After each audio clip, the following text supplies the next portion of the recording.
장애인 문화복지신문 제339호 제7면 기사입니다. 남양주시 북부장애인 복지관 학교 연계형 직업진로 훈련 내일 자부을 위한 내일 수료식 진행. 남양주시 북부장애인 복지관 관장 공상길 은 지난 3월 17일부터 6월 2일까지 10회기에 걸쳐 매주 목요일마다 진행된 학교 연계형 직업진로 훈련 내일 자부을 위한 내일의 수료식을 지난 2일 진행했다. 남양주시 관내 별내고등학교와 호평고등학교의 특수 학급 3학년 학생 총 5명을 대상으로 진행된 이번 직업진로 훈련은 직업 흥미 직종 파악 및 진로 탐색, 취업 및 직업 능력 향상을 위한 현장 직무 체험, 이력서 작성, 모의 면접 등을 통해 학생들이 다양한 직업들을 직접 경험하고 기술을 습득할 수 있는 기회를 제공했다. 이번 직업진로 훈련에 참여한 한 학생은 다양한 직업에 대해 배우며 직무를 체험해 볼 수 있어서 좋았고 모의 면접 실습을 한 것이 가장 기억에 남는다라고 소감을 밝혔으며 이날 수료식에 참석한 5명의 훈련생들은 상반기 직업훈련 과정을 끝내고 수료증을 전달받았다.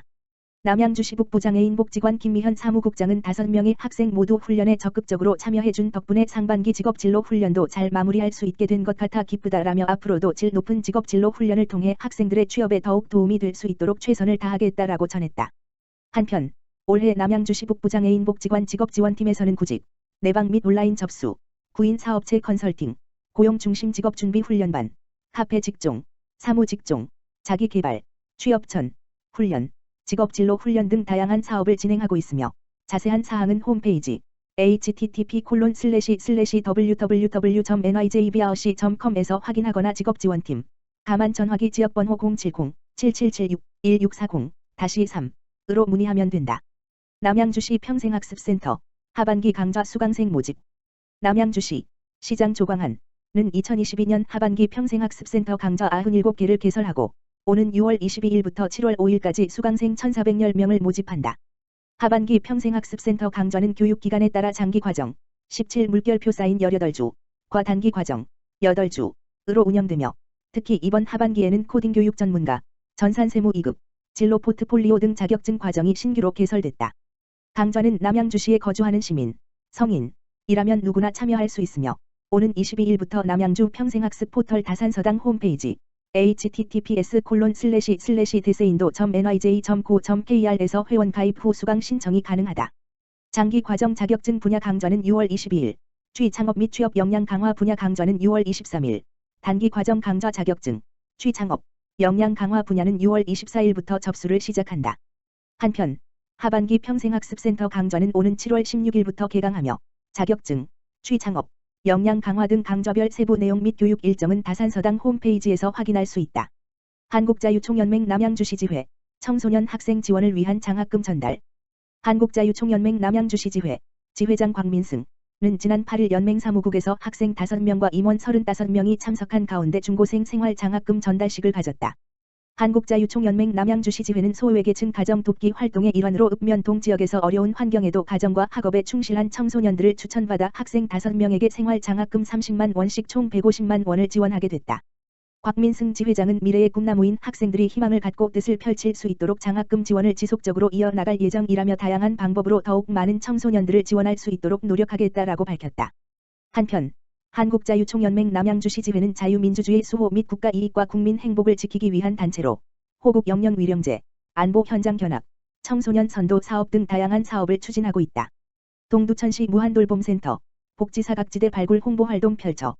동두천시 무한돌봄센터는 지난 5월 30일 복지사각지대 발굴을 위해 지역 내 아파트관리사무소 및 대륜 ENS의 출장을 실시하여 홍보활동을 펼쳤다고 전했다. 이번 출장은 생계, 의료, 주거, 고용 등의 어려움을 겪고 있는 복지사각지대 위기가구를 찾아 복지욕구에 맞는 서비스를 연계하거나 통합사례 관리를 제공하기 위해 진행됐다. 아파트관리사무소에는 관리비 체납으로 인한 생계 위기자에 대한 발굴 및 관리비 고지서에 복지사각지대 제보 문고 삽입에 대한 협조를 요청하였고 대륜 ENS에는 도시가스 요금 체납으로 인한 생계 위기자에 대한 발굴 협조를 요청하였다. 진영호 동두천시 복지정책과장은 앞으로도 도움이 필요한 복지사각지대 대상자를 적극적으로 발굴하여 경제적 어려움을 겪는 시민들에게 도움을 주기 위해 노력하겠다고 밝혔다. 동두천시 보산동 2022년도 에너지바우처 지원사업 추진. 동두천시 보산동 행정복지센터는 오는 12월 30일까지 에너지 취약계층을 대상으로 에너지바우처 신청을 받는다고 밝혔다. 에너지바우처 지원사업은 생계급여 또는 의료급여 수급자 중 에너지 취약계층이 전기, 도시가스, 지역난방, 등유, LPG, 연탄을 구입할 수 있도록 지원하는 제도이다. 하절기 바우처는 7월부터 9월 중 사용한 전기 요금의 일부가 차감되며 동절기 바우처는 10월 중순부터 다음 해 4월까지 약 7개월간 요금, 전기, 도시가스, 지역 난방 중 택일, 2 차감되거나 등유, LPG, 연탄 등을 직접 구매할 수 있는 국민행복카드가 제공된다. 여운성 보산동장은 지원 대상 가구가 빠짐없이 신청해 수혜를 받을 수 있도록 홍보에 최선을 다하겠다며 담당 공무원의 직권 신청도 가능하니 거동이 불편하신 분들은 행정복지센터로 전화해주길 바란다고 말했다. 동두천시 중앙동, 최초로 영화상영관과 복지사각지대 합동 발굴 시작. 동두천시 중앙동 행정복지센터는 지난 8일 복지사각지대 발굴을 위한 새로운 시도를 진행 중이라고 전했다. 이번 시도는 사회적 거리두기 완화에 따라 영화상영관을 방문하는 주민들이 증가하고 있는 추세에 맞춰 복지사각지대 발굴 포스터를 활용한 위기가구를 선제적으로 찾아 나서기 위해 추진되었다. 이에 따라 중앙동 맞춤형복지팀 사회복지 담당 직원들은 관내에 소재한 동광극장에 출장하여 대표자와 업무 협의를 진행하였고 눈에 잘 띄는 여러 곳에 포스터를 부착하며 복지 위기가구 발굴 협조를 요청하였다. 이춘우 중앙동장은 기존의 복지사각지대 발굴 방법과 더불어 새롭고 창의적인 방법을 시도하여 복지사각지대를 능동적으로 찾아 나서고 어려움이 확인된 취약가정의 자립을 적극 지원할 계획이다라고 밝혔다.